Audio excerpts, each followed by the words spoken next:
This is a land of sand and sea. The past is a story of nomads and pearl divers, traders and warriors. The riches of the past were found beneath the waves.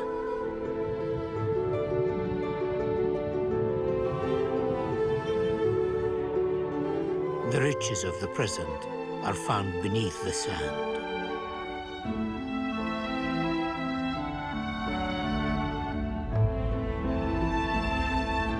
These riches have enabled the creation of a wonderful treasure chest here in Qatar.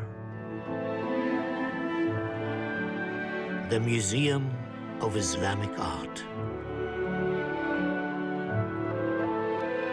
3 continents, 1400 years, and countless stories to tell.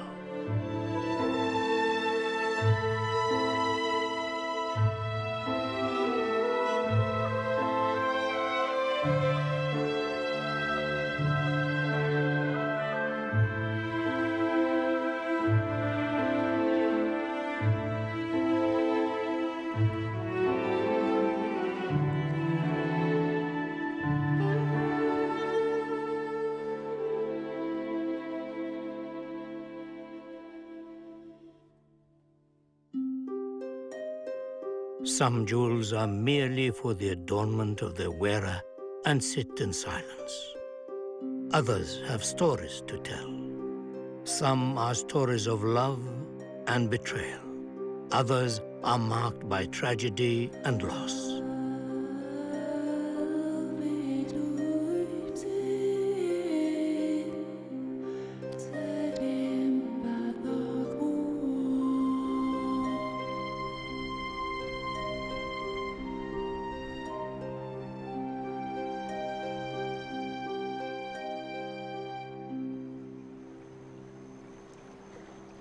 Let me tell you the story of a great king who had everything his heart desired. It's a story that takes us across the sea to the ancient and mysterious continent of India.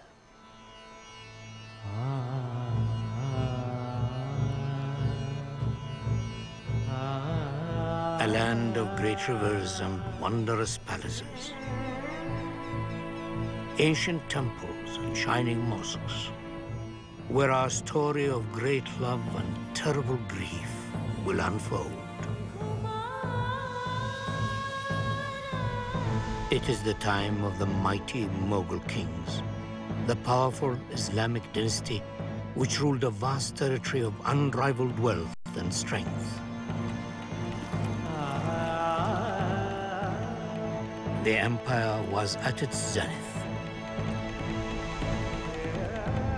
And looking down upon it all was one man. His name was Shah Jahan, leader of 100 million subjects. They called him the king of the world.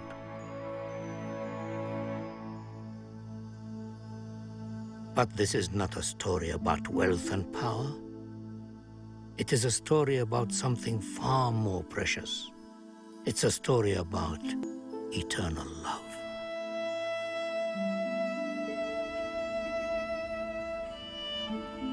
This was a king who had a harem of thousands of women and many wives. But it was said these women had nothing more than the status of marriage. Shah Jahan's favorite wife, the greatest love of his life, was Mumtaz Mahal, whom the king called his jewel of the palace.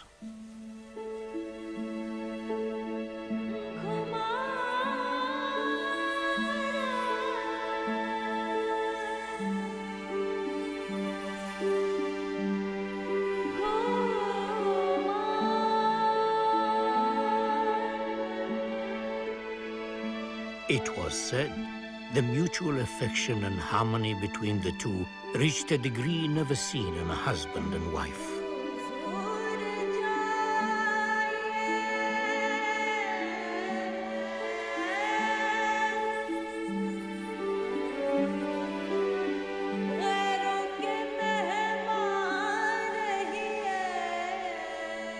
Mumtaz was the companion close confidant, associate, and intimate friend of her husband.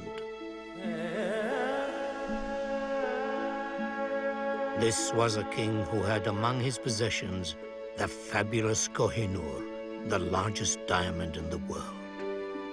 But his beautiful wife was his most precious gem.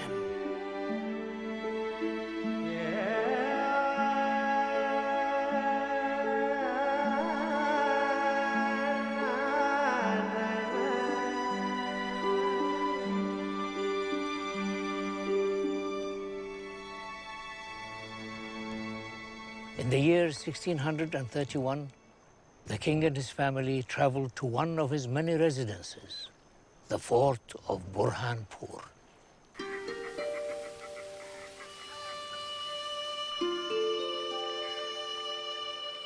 Fountains flowed and soft breezes blew in from the river. Their journey had been long and arduous, for they carried with them a priceless treasure. Mumtaz Mahal was pregnant, soon to give birth. The queen and the women of the harem bathed in cool marble pools out of sight of the world.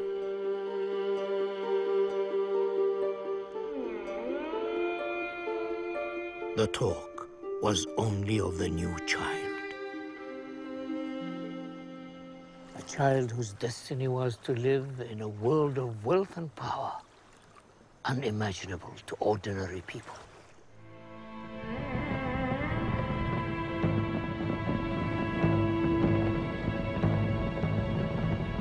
Shah Jahan was the sun and center of the shining world of the Mughal court, and he lived a life of unrivaled splendor. Around him swirled an ocean of courtiers, artists and politicians, scholars and schemers, musicians and Mughal dignitaries.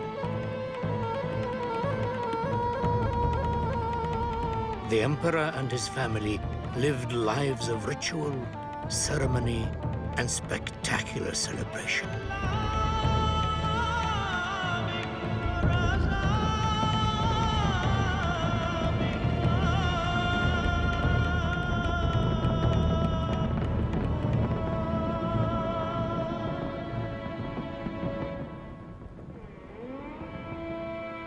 But the greatest kings and queens are still subject to the hand of fate. Mumtaz and Shah Jahan had known great joy and sorrow.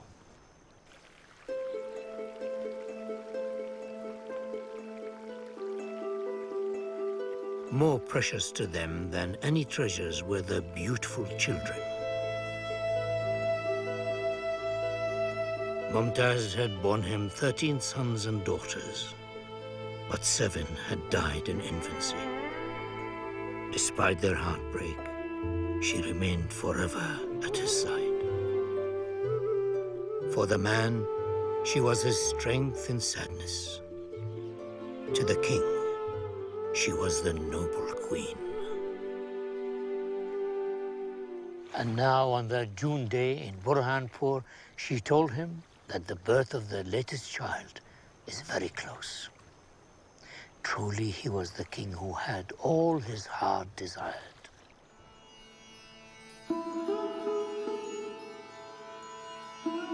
Shah Jahan was powerful and wealthy beyond the dreams of other kings.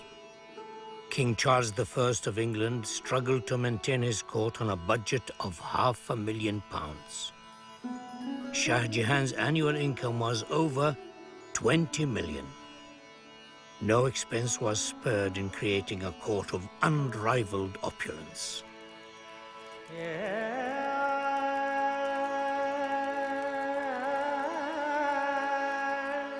The finest artisans created the most lavish items to fill the royal chambers. His treasury overflowed with the amassed wealth of all his conquered territories.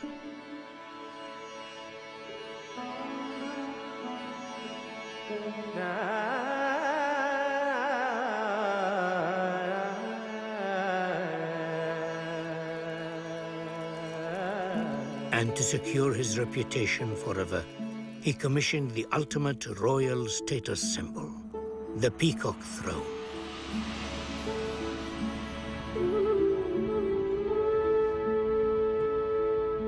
The imperial goldsmiths were instructed to take treasure hoarded for generations and construct the most lavish throne the world had ever seen.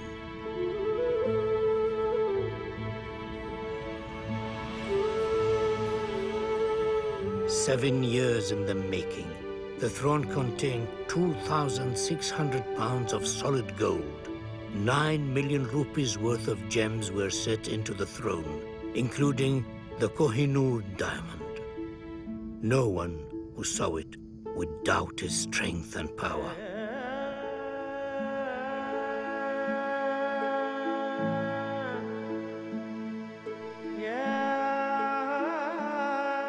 This was Shah Jahan, king of the world, the man who had everything.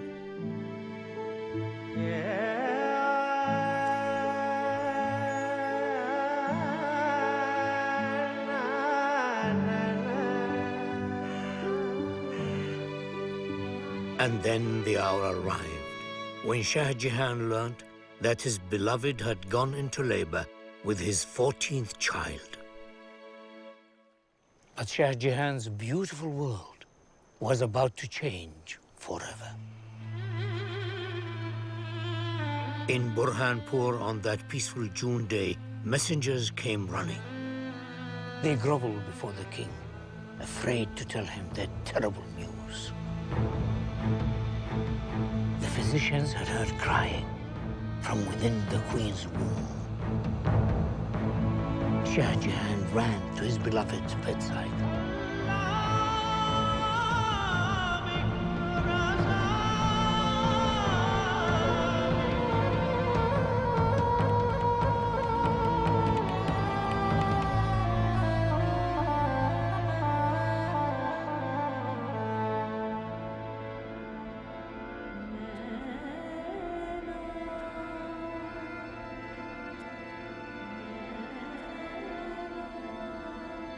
It is well known, Mumtaz said to the king, that when the baby cries in the womb, the mother can never survive the birth.